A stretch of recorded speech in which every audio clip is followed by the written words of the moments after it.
মিষ্টি কি জয়েন করেছে আমাদের সাথে জানি না, যদি না করে থাকে ওকে আমি লিঙ্কটা শেয়ার করে দেবো। এই ঘটনাটা এটাও একদম রিসেন্ট ঘটনা। এই ঘটনাটা ঘটেছে হচ্ছে মিষ্টির হবু ননদের সাথে, মানে ওর হবু ননদ ওনার পায়ের লিগামেন্ট ছিঁড়ে গিয়ে উনি পড়ে টড়ে গেছেন, উনি ভীষণ অসুস্থ। তো এখন সবেই ওদের কথা হচ্ছে আর কি বিয়ের ব্যাপারে। তো সেই কারণে এতদিন পর্যন্ত কিন্তু ও ননদের বাড়িতে যায়নি। এবার ফার্স্ট টাইম ও ননদের বাড়িতে দেখা করতে গেছিল। এবং কেন গেছিল না, ও ননদ হঠাৎ করে পড়ে গিয়ে লিগামেন্ট ছিঁড়ে একদম তার খুব বাজে অবস্থা, তাকে দেখতেই মেনলি গেছিল। তা মিষ্টি বলছে আমি তো এত জানতাম না, আমি গেছি ক্যাজুয়ালি। তো ওখানে গিয়ে দিদি ভাই যা ঘটনা শুনলাম যে দিদি কি করে পড়ে গেছে, কি করে সে এইভাবে লিগামেন্ট ছিঁড়ে গেছে, সে শুনে তো আমার চক্ষু চড়ক গাছ। তখন তো মনে হচ্ছে আমি কতক্ষণ এই বাড়ি থেকে বেরোবো। কি ঘটনাটা ঘটেছে, তো এই যে এই বাড়িটা অ্যাকচুয়ালি শ্বশুরমশাইয়ের কেনা, ওই ননদের শ্বশুরমশাইয়ের কেনা। ওর ননদের শ্বশুরমশাইয়ের 2 ছেলে, তার মধ্যে বড় ছেলের বউ হচ্ছে ও, আর একটা ছোট ছেলের ওয়াইফ আছে। তো শাশুড়ি মা ওদের বহুদিন আগে মারা গেছেন, মানে ছেলে দুটো ছোট থাকতেই শাশুড়ি মা গত হয়েছেন, যার জন্য ওই বাড়ি মানে সংসারটা বরাবরই ছিল হচ্ছে 3টে পুরুষ মানুষের। তো ওরা 3 জনেই মেনলি ছিল।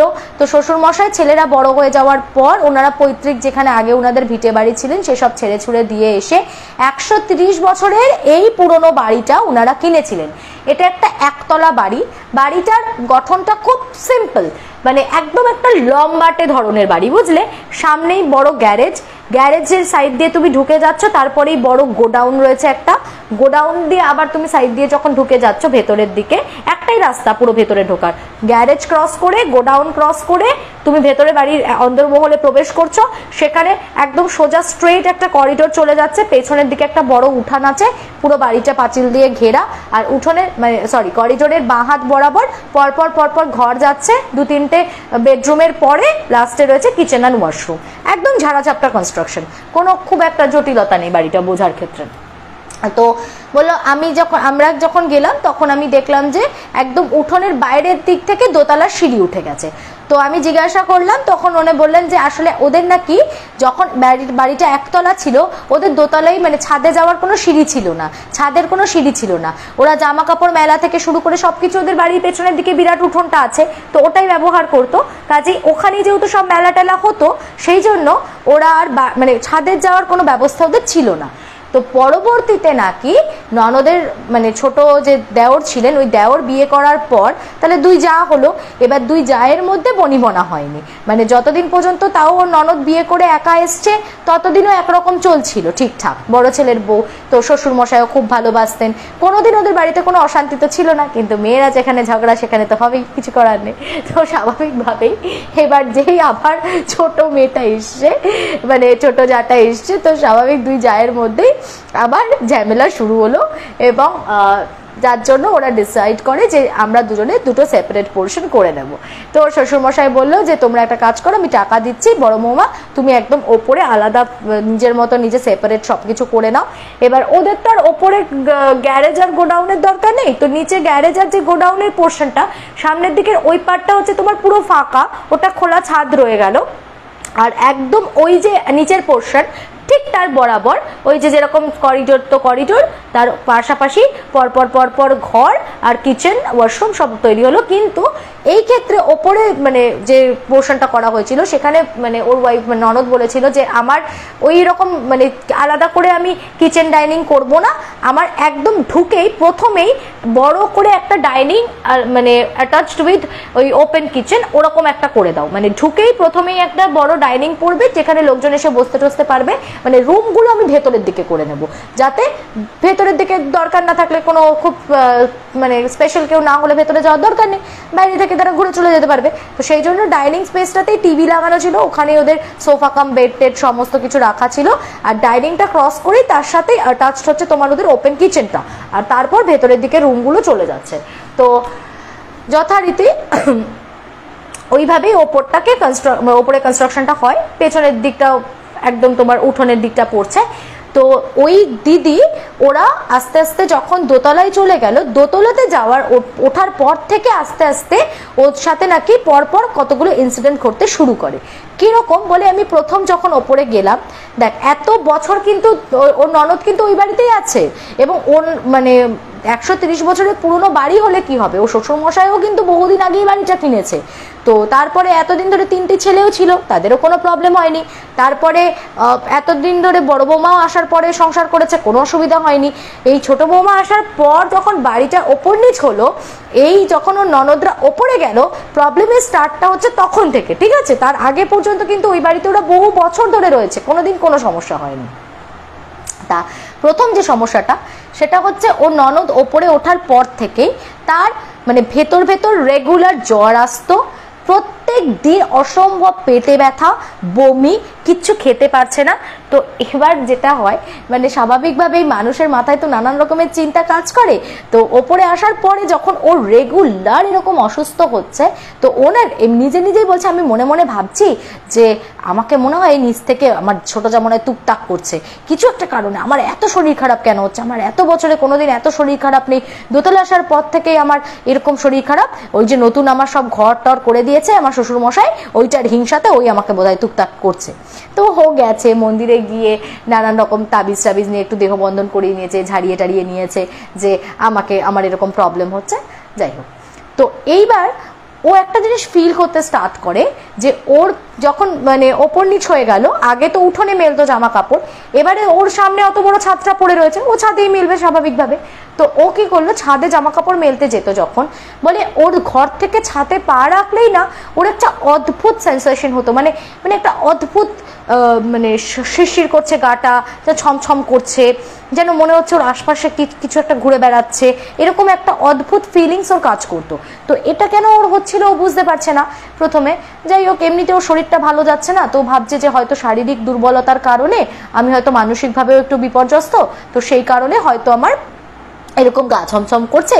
ঠিক আছে, ওই একটা হয় না যে তাবিজ কবজ নিলে বেশ মনের একটা জোর আসে, উনি মনে মনে ভাবছে যে আমার তো তাবিজ নেওয়া আছে, ঠিক আছে বাবা, কোনো সমস্যা হবে না। একদিন এরপর ও জামা কাপড় মেলতে গিয়ে পুরো পরিষ্কার বুঝতে পারে যে পেছন থেকে কেউ একটা সজোরে ওকে ধাক্কা মারে এবং ও পুরো মুখ থুবড়ে ছিটকে গিয়ে পড়ে। মানে ধরো যেখানটা ধাক্কাটা খেয়েছে সেটা গোডাউনের ওপরে, একদম গ্যারেজের সামনের ওই পাটের ছাদটাতে পুরো ছিটকে গিয়ে পড়েছে। এত জোরে ওর লেগেছে, মানে পুরো রীতিমতো ওর হাত টাতগুলো ছেঁচড়ে গেছিল, মুখ টুকগুলো এখানে সব কেটে টেটে একাকার অবস্থা হয়েছিল। তো ওই দিনকে ও পুরো ফিল করেছিল যে কেউ ওকে পেছন থেকে একটা সজোরে ধাক্কা মারলো। এবার সেই কথাটা যখন পরবর্তীতে ও নন্দাইকে বলেছে, তো স্বাভাবিকভাবে ছেলেরা তো এগুলো বিশ্বাস করে না, তো বলছে দেখ তুমি নিজেই হোঁচট খেয়ে পড়ে গেছো হবে দুম করে, ছাদের মধ্যে কেউ নেই, তোমাকে কে ধাক্কা মেরে ফেলবে, কেউ ধাক্কা মেরে ফেলেনি, যত সব বাজে কথা। এরপর যে সমস্যাটা শুরু হয়, আস্তে আস্তে ও এমনি ডাক্তার দেখাচ্ছে, বদ্যি দেখাচ্ছে, তবু কোথাও না কোথাও গিয়ে ওর শরীর না কোনোদিনই ভালো যাচ্ছে না। যাই হোক, রান্না বান্না তো করতেই হবে, মেয়েদের তো ওরকম শরীর খারাপ বলে শুয়ে থাকার উপায় নেই। তো ও যথারীতি ওপরে উঠে যখন রান্নায় ঢুকছে, ও পরিষ্কার বলছে যে ও যখন রান্না করছে ওর কানের কাছে না কেউ যেন মনে হচ্ছে ফিস ফিস ফিস ফিস ফিস ফিস করে কিছু একটা বলছে।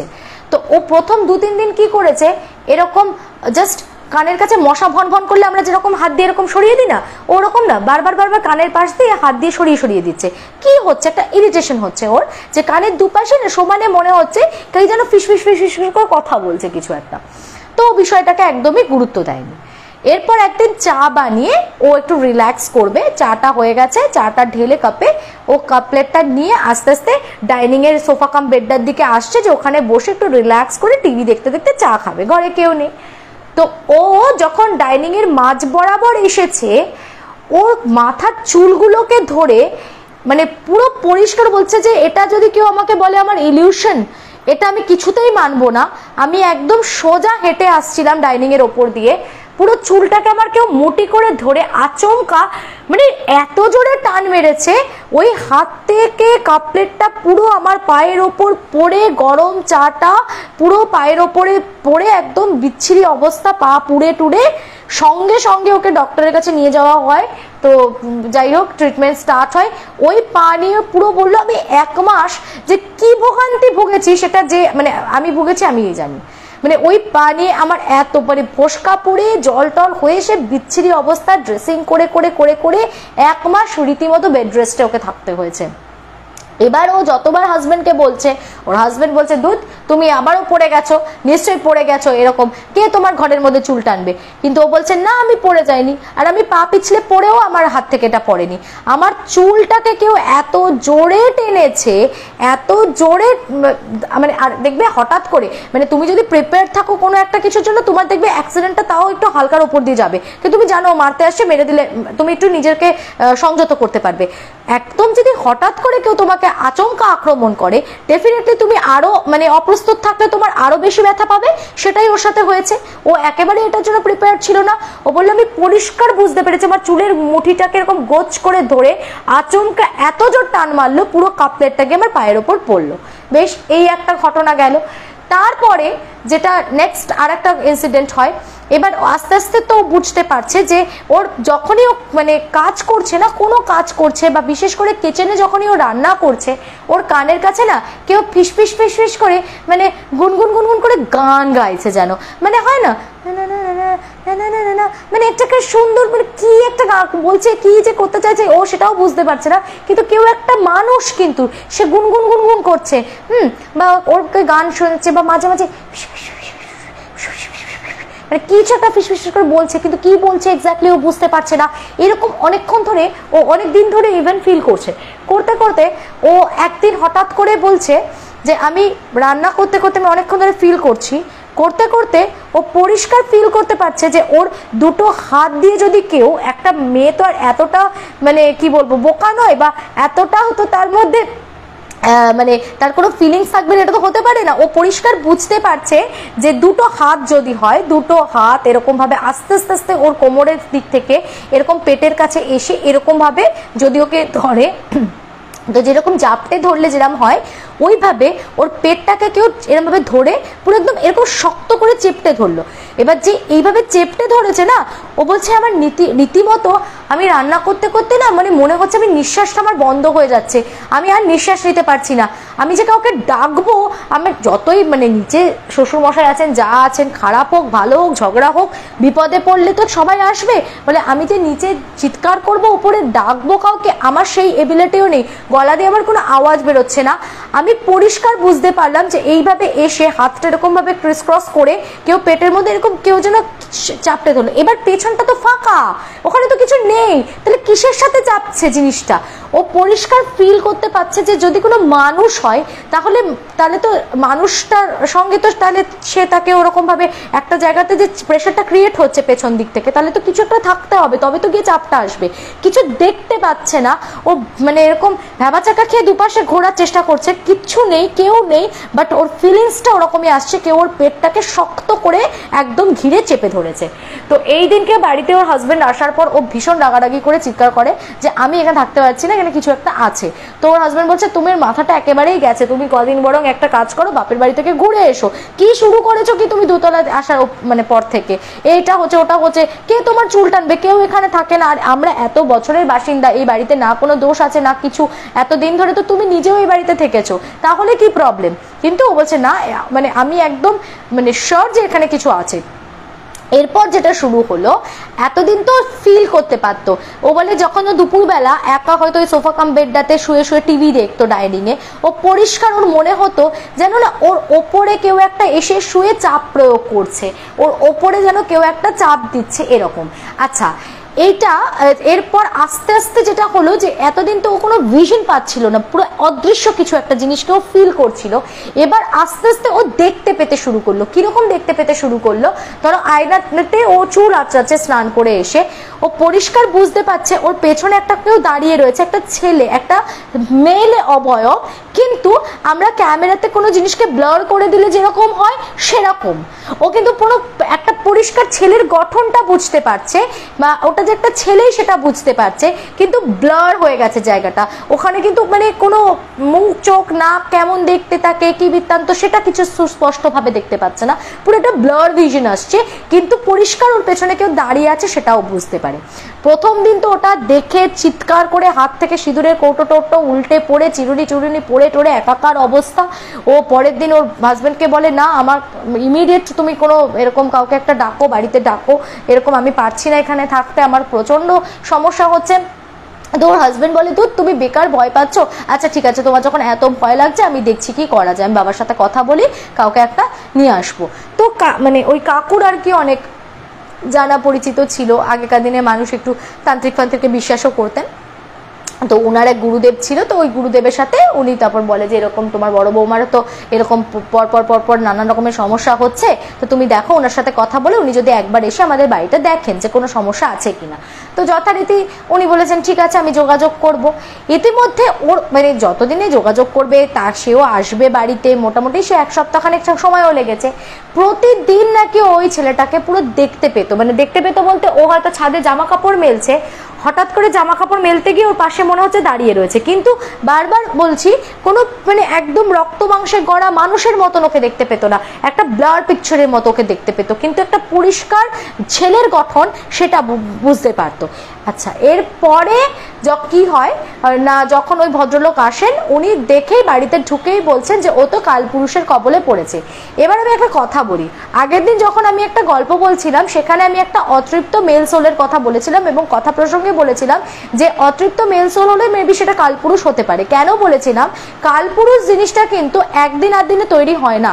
কালপুরুষ হচ্ছে ধরো কোনো একটা অতৃপ্ত মেল সোল মানে ইয়াং ছেলের সোল, সেই সোলটা বহুদিন যাবত মানে এমনও হতে পারে যে একটা জেনারেশন বা দুটো জেনারেশন সে পুরো একদম ইনঅ্যাক্টিভ ছিল ওই বাড়িতে, যে বাড়িতে তার বাস ছিল সে হয়তো কাউকে কোনো উৎপাতও করেনি, কেউ বুঝতেও পারেনি যে ওই বাড়িতে খারাপ কিছু রয়েছে।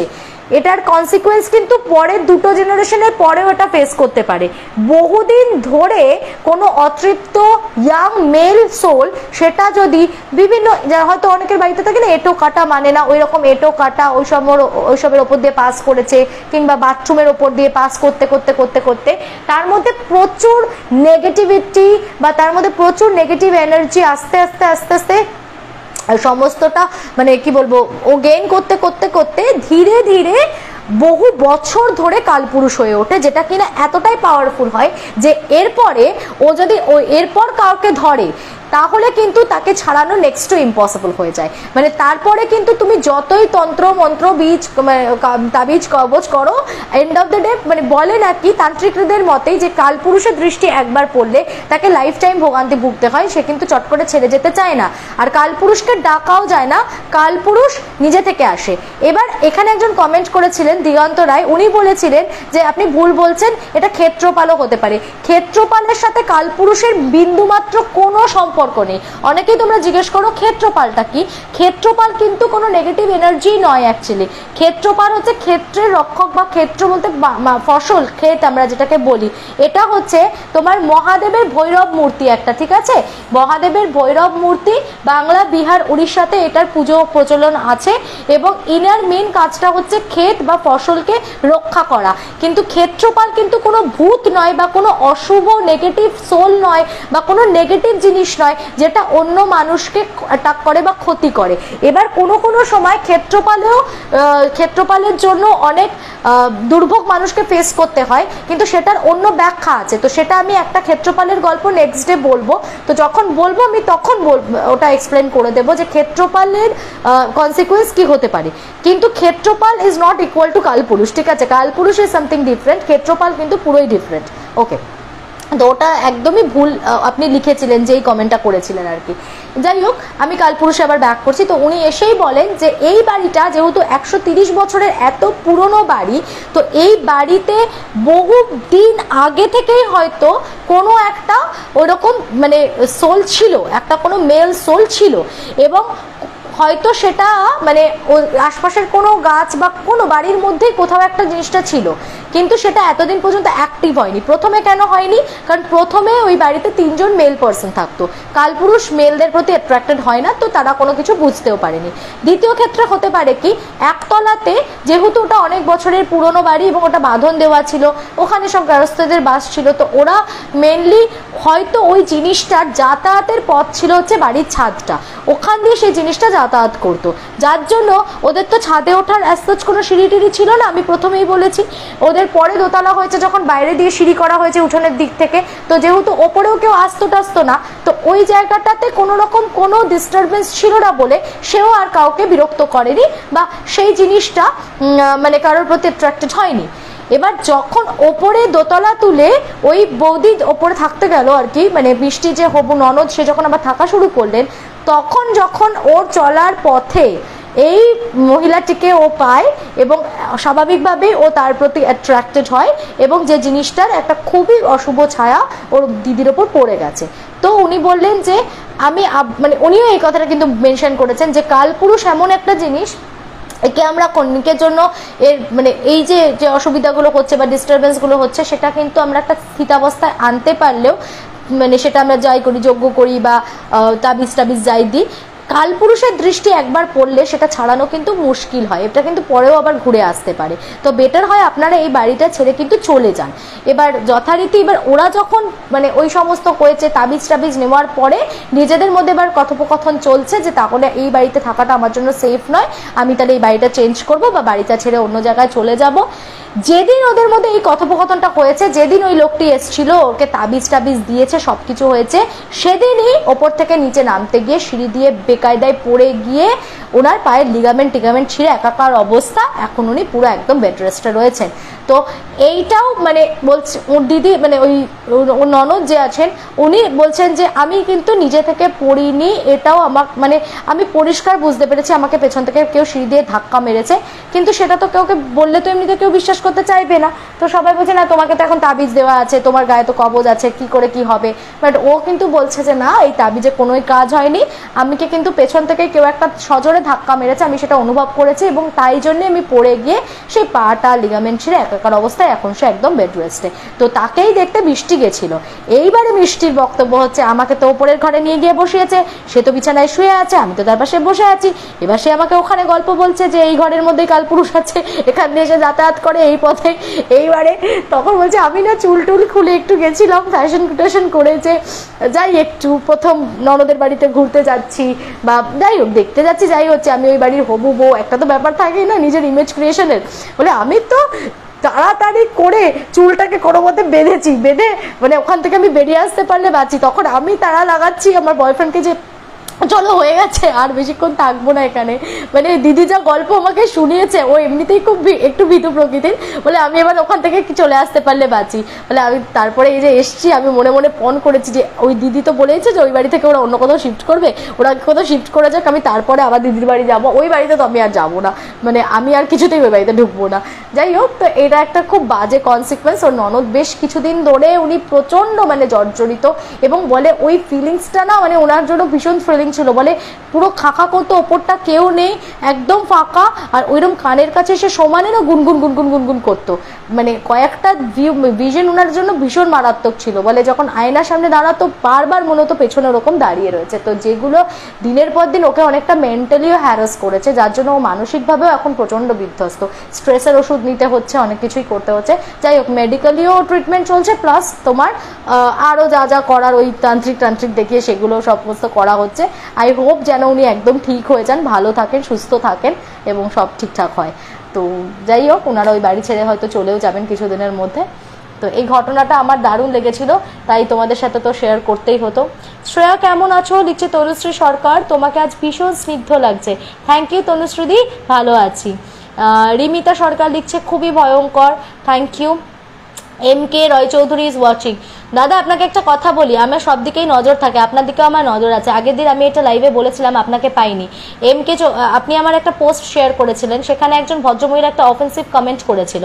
আমি আপনাকে একটা কথা অ্যাসিওরেন্স দিয়ে বলছি যে আমার প্রোফাইল থেকে অনেক কিছুই অন্যরা কপি করে বলে যে আমি মানে কপি করেছি, মানে এটা তো পসিবল না এরকমভাবে। তো উনি কোনো এভিডেন্সও দেখাতে পারছেন না, কিন্তু এটা বলতে হয় বলে দিলাম, বলতে তো আর ট্যাক্স লাগে না। তো সেগুলো তো এখন অনেক বেশি সময় সাপেক্ষ ব্যাপার, সেগুলো নিয়ে তর্কে গেলে তর্কের পর বিতর্ক বাঁধবে এবং তাতে কথার কচকচনিতে আলটিমেটলি সে পাবলিসিটি পাবে, কারণ আমার সেখানে ওনার কাছে পাওয়ার কিছুই নেই। সেই জন্য আমি আর কথাটা বাড়াইনি, কিন্তু আমি এটা নোটিস করেছি। তো আপনিও পারলে এই বিষয়টাকে ইগনোর করতে পারেন, বা আপনার মধ্যে যেন কোনো আমাকে নিয়ে কনফিউশন না তৈরি হয়, তাই জন্য আমি এটা ক্লিয়ার করলাম।